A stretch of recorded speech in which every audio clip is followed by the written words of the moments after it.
Página de abertura.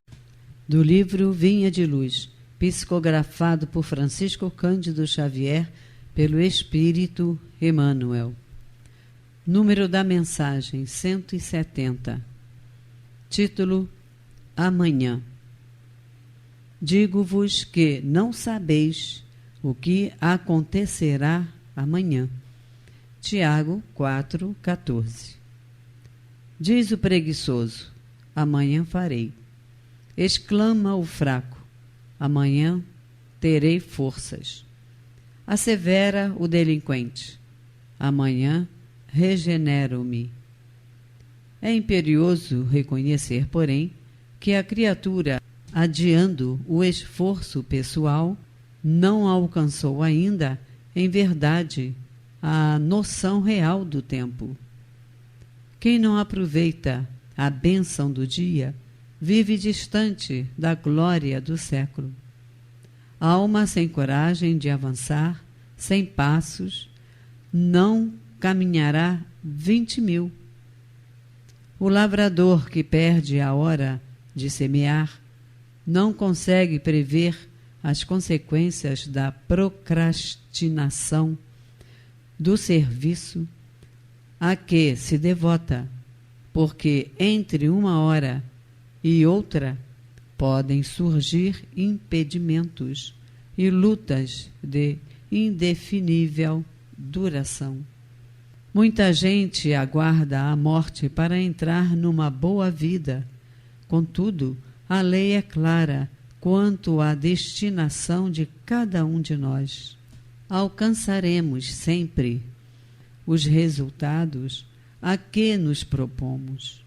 Se todas as aves possuem asas, nem todas se ajustam à mesma tarefa, nem planam no mesmo nível. A andorinha voa na direção do clima primaveril, mas o corvo, de modo geral, se consagra em qualquer tempo aos detritos do chão. Aquilo que o homem procura agora surpreenderá amanhã, à frente dos olhos e em torno do coração. Cuida, pois, de fazer, sem delonga, quanto deve ser feito a benefício de tua própria felicidade, porque o amanhã será muito agradável e benéfico somente para aquele que trabalha no bem, que cresce no ideal superior e que aperfeiçoa valorosamente nas abençoadas horas de hoje. Emmanuel. E agora, a palestra. Olá, companheiras e companheiros do Grupo Espírita Francisco de Assis, o GEFA, companheiros e companheiras que nos acompanham pelas redes sociais, né, que acompanham nossos estudos também. Desejo a todos muita paz, muita luz e que nós possamos aqui, através desse estudo, aprender mais um pouco, né, para que nós possamos caminhar com mais equilíbrio, com mais serenidade, com mais compaixão na busca do nosso aprimoramento espiritual. Então, vamos aos estudos de hoje, não? Nós vamos dar continuidade hoje ao estudo de um livro dos médiuns, não? Hoje nós vamos abordar o item 223, ou seja, vai ser uma continuação do estudo que já vem sendo feito, não? Desse item 223, que ele tem diversos subitens.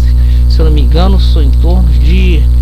Deixa eu ver aqui. Ih, rapaz, vai bem longe isso aqui. Vai até o subitem 23, né? Então nós hoje vamos estudar do 12 ao 18. Tá aqui do capítulo 19 do Livro dos Espíritos, né? Esse item 223 está no capítulo 19 do Livro dos Espíritos, da segunda parte, né? Também do Livro dos Espíritos. Tem duas partes, né? Tem a segunda parte, capítulo 19, item 223, itens de 12 a 18 que nós vamos estudar. E do que trata esse capítulo, né? ele trata do papel dos médiums nas comunicações. Aí vem, né, o que o Kardec trata nesse capítulo referente ao papel dos médiums nas comunicações. Ele trata da influência do espírito do médium, sistema dos médiuns inertes, aptidão de certos médiuns para línguas, músicas, desenho, etc. Dissertação de um espírito sobre o papel dos médiuns. Nós aqui, nesses itens que estão compreendidos nos nossos estudos, de 12 a 18, nós vamos focar mais, não, dos médiuns inertes e falar alguma coisa sobre a aptidão de certos médiuns para línguas, músicas e desenhos. Não? Então vamos lá, tá? Os médiuns, né, inertes, né, que Kardec fala aqui, é como se ele falasse que, mas os contraditores do espiritismo falassem que a matéria é capaz de produzir fenômeno, ou seja, que a matéria é capaz de produzir esse efeito inteligente, não? Ou seja, que o espírito é capaz de, como é que eu posso dizer, influenciar na matéria independente do médium. Quando a gente sabe, né, a gente vai ver ainda aqui que o espírito utiliza de fluidos materiais, de fluido animalizado, não, para sensibilizar, para envolver, né, para conseguir, né, mobilizar a matéria, para conseguir mobilizar lá a tal mesa que bate, que fala, a cadeira que dança, assim por diante, não? Então, questão de médiuns inertes, vai falar mais sobre isso, né? É isso que ele quer dizer, Kardec, né? Eu só estou falando isso porque esse nome médiuns inertes, talvez a nomenclatura que a gente não tem muito contato no dia a dia, né? Que a gente não fala muito durante o dia a dia na nossa convivência na doutrina, né? No centro. E também, né, a aptidão para desenhar, né? Para escrever. A gente vai ver se um médium analfabeto, né? Se ele tem condições de escrever tranquilamente uma psicografia. Tá? Vamos ver como é que funciona isso. Tá? Então eu vou começar lendo aqui, começar pelo princípio, o item 12. Tá? Eu vou ler a pergunta de Kardec e a resposta dos espíritos. Tá? Que aí vocês ficam sabendo que os espíritos de fato falaram Kardec. Não ficam só ouvindo o que eu entendi, a interpretação que eu entendi. Daí vocês sabem de antemão, de pronto, o que os espíritos falaram de fato para Kardec. Não? Então vamos lá. O item 12 fala o seguinte, não? Entre os diferentes sistemas propostos para a explicação dos fenômenos espíritas, há um que pretende estar a verdadeira mediunidade nos corpos inertes. Então, ele falou lá da mediunidade inerte, né? Ou seja, a mediunidade está no corpo inerte, né? Por exemplo, na cesta ou na caixa de papelão, que servem de instrumento, o espírito comunicante se identificaria com o objeto e o tornaria não somente vivo, mas também inteligente, do que resulta a designação de médiuns inertes para os objetos. Que pensa disso? Ou seja, sistemas, gente, na realidade são opiniões, são formas de julgamento, são formas de análise do fenômeno. E quem fazia essas propostas, né, dos médiuns inertes eram os contraditores do espiritismo, né, que achavam uma forma, né, de contradizer, de assim, desvalorizar o que Kardec trazia, né, que Kardec falava que tudo acontecia por intermédio, tem ali a ação, né, de um médium, né, de um espírito encarnado, tá bom, que os espíritos encarnados precisam desses fluidos do encarnado para desenvolver, precisam do médium, né, para fazer aquele fenômeno se realizar, né? Vamos ver o que os espíritos disseram. Só se tem a dizer o seguinte, se o espírito transmitisse inteligência à caixa e lhe desse vida, ela escreveria sozinha. Isso é um concurso do médium, não? Ou seja, o médium que ele está se referindo é aquela cestinha, né? A gente pegava uma cestinha, colocava uma caneta aqui, não? E o médium, não, colocava a mão aqui e a cestinha se movia, tá? Aí ele está dizendo que isso aconteceria direto sem o concurso do médium, não? Mas a gente sabe que para mover a cestinha que está usada no lápis, o espírito usa sim fluido material. Claro, não necessariamente o médium tem que estar com a mão ali na cestinha para a cestinha se mexer, não? Tá? Tanto que depois o médium pegou diretamente, o médium passou a pegar diretamente a caneta, o lápis, não precisou. Mas para se fazer o fenômeno, né, precisa de fluido animalizado, não necessariamente do toque, mas precisa do fluido animalizado que o médium pode doar, tá? Vamos seguir então, né? Seria estranho que um homem inteligente virasse máquina e um objeto inerte se tornasse inteligente. É um dos numerosos sistemas surgidos de ideias preconcebidas que vão caindo diante da experiência e da observação. Ou seja, quem se dedica, quem se predispõe, quem busca pesquisar, analisar, fazer uma observação criteriosa, e várias observações foram feitas. Kardec não fez isso observando uma vez o fenômeno, ele fez observando diversas vezes o fenômeno, né? E sendo criterioso, perguntando, analisando, né? Vendo como é que o processo acontecia, detalhando. Aí a gente consegue ver, Kardec, né, conseguiu, até porque sistematizou toda a doutrina espírita através das psicografias, ele vai ver que tem sim, né, a interferência de um médium. Ele vai entender isso. Não é a matéria, o móvel, a cadeira que tem a mediunidade. Tem um espírito encarnado, ocupando o corpo de carne, que exerce o papel de um médium, desse intermediário entre o espírito desencarnado e o mundo material, que também não participa necessariamente do processo, tá? Então é isso que eles quiseram dizer aqui. Então, se fosse assim, a matéria passaria a ser a matéria inteligente, né? Ou seja, a matéria passaria a ter a inteligência do espírito, o espírito passaria a inteligência dele para a matéria direto, e isso não ocorre, não? Vamos lá, continuando. Subitem 13. Um fenômeno bem conhecido poderia tornar admissível a ideia de existir nos corpos inertes assim animados, mais do que a vida e até mesmo do que a inteligência. É o das mesas, cestas, etc., que exprime nos seus movimentos a cólera ou a afeição. Aqui Kardec ainda vai assim mais, né? Kardec sempre é assim incisivo, vai pesquisando e miscuindo com os espíritos, né? Não é só movimento, não. Será que não pode, né, dessa forma, dessa mediunidade inerte, vamos dizer, o espírito passar emoção também, né? Uma coisa é questão inteligente, né? Formular palavras, fazer aquela convenção, a mesa entender a convenção, né? E 2 pancadas é A, 3 pancadas é B, assim por diante, não? Além disso, ainda passar emoção, não? Ou seja, quando ele fala de afeição clora, ele está falando de emoção, né? De turbilhão de sentimentos, né?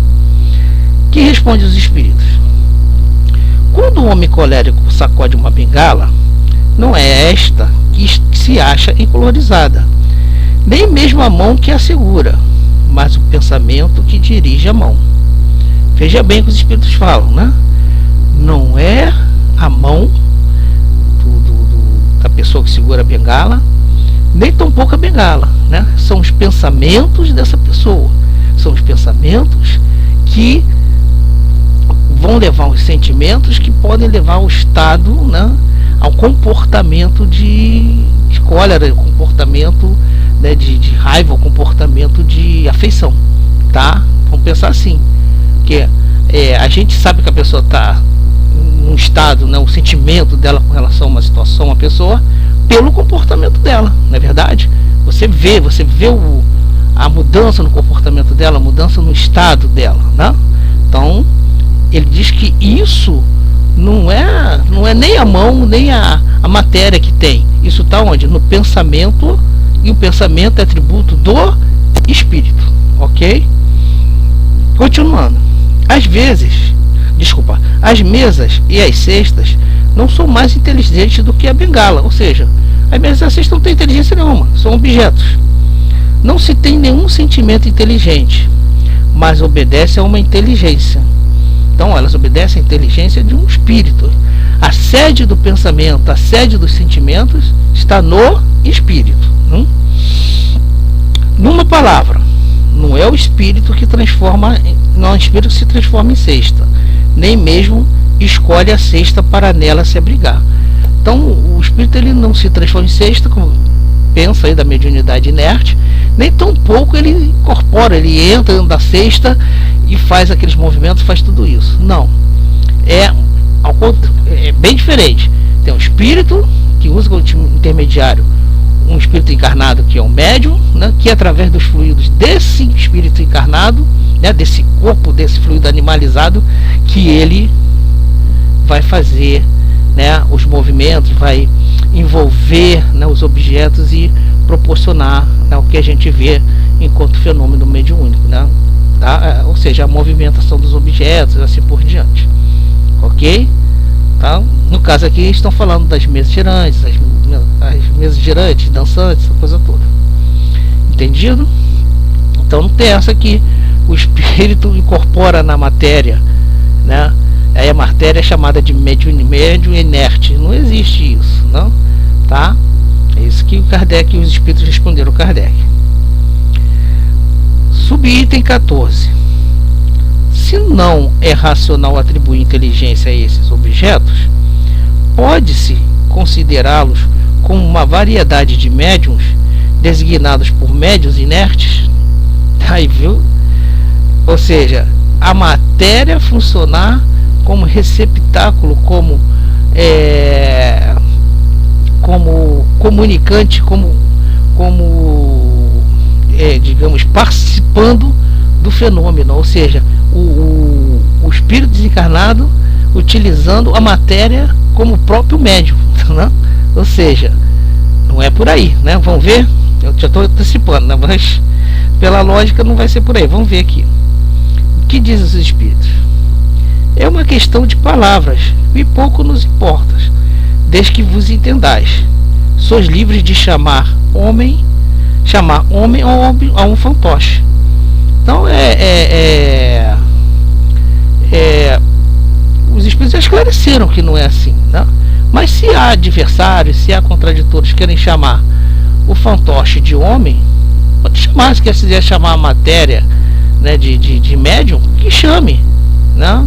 Isso não é realidade, não é assim. E a espiritismo prova, a doutrina espírita prova através de mais e mais observações e fenômenos e análise, né, dos fenômenos, que não é assim que se processa, não, tá? Eles são bem curtos e sucintos, não adianta você ficar discutindo com quem não quer, não está aberto, né, a entender, não. Aí são falando mais com aquelas pessoas mais fechadas. Até tinha aqui fala a nota de rodapé, né, que fala da insistência de Kardec nessas perguntas. Não, peraí, desculpa. Sim, a insistência de Kardec nessas perguntas era motivada pela campanha que um inovador desenvolveu em Paris, acusando-o de não conhecer a existência dos médiuns inertes, que ele recusava. Ou seja, tinha um inovador, tinha lá um intelectual que buscando achar a explicação, né? Ou seja, um sistema, uma forma de julgar, de analisar o fenômeno, né? Tá? Em contraposição, né? Discordando da doutrina espírita, ele achou essa explicação e Kardec, pô, isso não tem sentido. E ele estava enchendo muito, né? O Kardec estava muito segundo Kardec com relação a isso, por isso que Kardec fez essa pergunta. Foi que os espíritos falaram, se ele quer chamar, né, a mesa de médium, que chame, né? Ele falou que quer chamar um fantoche de homem. Por que ele falou homem? Porque a mediunidade é exercida através do homem, que é nada mais nada menos que um espírito encarnado, né? O espírito desencarnado influencia, troca, se comunica com o espírito encarnado, ou seja, o homem, né? Tá? Enquanto espécie aqui, né? Homem, mulher, quero falar, tá certo? Vamos seguir, né? Item 15. Os espíritos só têm a linguagem do pensamento. Tá? Isso aqui é a pergunta de Kardec. Os espíritos só têm a linguagem do pensamento, não articulada, ou seja, quando você pensa, né? Você pensa, tem uma ideia, eu penso mesa, eu passo para outro espírito mesa, né? Não tem essa coisa de eu articular, ver a mesa e ver qual a palavra que significa mesa para eu falar para o outro, não? Por isso, simplesmente, pensou mesa é uma linguagem universal, mesa é mesa, entendeu? Tá? Então é a linguagem universal, tá? E basta você pensar, você não precisa buscar, né, uma forma de qual código linguístico, qual código de signos que é usado para você traduzir aquela em palavras essa ideia, né? Você passa a ideia direto. Então vamos voltar. Os espíritos só têm a linguagem do pensamento, não articulada, né? Que eu acabei de falar o que é. E portanto usam apenas uma língua, ou seja, só usa a língua universal do pensamento. Assim, um espírito poderia exprimir-se por via mediúnica numa língua que nunca falara quando vivo? Nesse caso, de onde tira as palavras que emprega? Ou seja, é possível um espírito se comunicar através do médium utilizando palavras, né, que o médium não conheça, ou seja, numa língua que ele nunca também o espírito usou quando era vivo, tá? Vamos ver o que diz os espíritos na resposta. Já respondeste a pergunta por ti mesmo, ao dizer que os espíritos só têm uma língua, que é do pensamento. Foi como a gente até adiantou também, né? Ora, se eu penso e o outro entende meu pensamento, sabe o que eu estou pensando, eu não preciso me preocupar com uma linguagem, com um código linguístico, nada disso. Não preciso achar um significado, significante, formar um signo, essa coisa toda, né, para proporcionar a tradução disso em palavras, né, num determinado idioma. Não precisa, você pensou, entendeu, né? Então, universal. Continuando a resposta dos espíritos. Todos compreendem essa língua, tanto os homens como os espíritos. Sim, pensamento todos compreendemos. Quando a gente fala homens, são os espíritos encarnados, né? Ao dirigir-se ao espírito encarnado do médium, o espírito errante, ou seja, o que está na espiritualidade, né, que está na erraticidade, não fala em francês nem inglês, mas na língua universal do pensamento. Então, na erraticidade, ou seja, nós desencarnados, também só vamos utilizar a linguagem do pensamento, tá? Para traduzir as suas ideias, só utiliza a linguagem universal do pensamento. Continuando. Para traduzir as suas ideias numa linguagem articulada, transmissível, ele utiliza as palavras do vocabulário do médium. Então, quando ele precisa transformar isso, não, o que ele pensa, em linguagem articulada, ou seja, transformar em palavras, né, para que o médium fale, para que o médium, né, passe a comunicação, ele vai usar o que? A linguagem, o idioma, o código linguístico que o médium domina, né? Ou seja, o vocabulário do médium. Não? Tá, então, por isso eu posso, né, ser um médium, né, e o espírito de um, sei lá, de um alemão, né, se comunicar por mim. Ele pode sim, né, pensar, vai trazer o pensamento, vai articular, né, com o meu vocabulário e eu vou comunicar, ele vai passar para mim, né, vai articular com o meu vocabulário, no caso, né, os signos da língua portuguesa, né, código linguístico da língua portuguesa, e a gente, né, vai comunicar a você. Então, simples, complicado assim, né? Para você ver qual é a mediunidade, tem aquela transição de pensamentos, aquela troca de pensamentos intensa entre o espírito comunicante e o médium, não? Tá? Por isso que a gente tem que se preparar bastante, tem que estar bem equilibrado, bem tranquilo, bem, né, sereno para participar como médium de uma reunião, né, e trazer comunicações confiáveis. Vamos lá, continuando. Subitem 16. Pergunta Kardec: se for assim, o espírito só deveria exprimir-se na língua do médium, mas sabe-se que escreve em línguas que lhe são desconhecidas. não há nisso uma contradição, ou seja, primeiro o Espírito fala, ele utiliza para a comunicação, ele pensa, o Espírito pensa, articula com o vocabulário do médium, o médium comunica. Mas o Kardec fala, mas lá já vi médium que escreve em outra língua, que não é dele. Não há nisso uma contradição, se diz que ele articula com o vocabulário do médium? Vamos ver o que os espíritos responderam. Observa-se primeiro que nem todos os médiuns são igualmente aptos a esse gênero de exercício. Então aqui, gente, os espíritos são bem simples e diretos. O que ele está dizendo? Se um médium não tem um vocabulário, não domina o vocabulário, não conhece o vocabulário, né, digamos, do alemão, não? Então ele vai ser difícil o espírito articular isso no pensamento dele, no vocabulário alemão, porque o médium não tem, ele não tem esse conteúdo, ele não tem essa ferramenta para usar, o médium não tem isso para oferecer a ele, não? Então aí já começa a coisa, nem sempre o médium tem as condições necessárias para se trazer comunicações dessa forma em línguas diferentes, né? Vamos seguir aqui com a resposta dos espíritos. Em seguida, que os espíritos só se prestam a ele acidentalmente, quando julgam que isso pode ser útil. Ou seja, isso aí não é uma praxe, isso aí não é questão do espírito que está se comunicando se divertir, vou falar em alemão, não. Isso aí é para quando é útil, quando é necessário. Quando eu me comunicar numa língua, né, ou seja, ele trazer uma mensagem em língua diversa do que o médium utiliza, né, no cotidiano, utiliza comumente, é fruto de uma necessidade, né? Alguma coisa vai, digamos assim, provocar isso, vai levar o espírito a trabalhar assim, a se comunicar assim, para atender uma necessidade específica, tá certo? Mas repito, depende da condição do médium também, de se poder fazer essa comunicação em linguagem estranha ao vocabulário do próprio médium encarnado.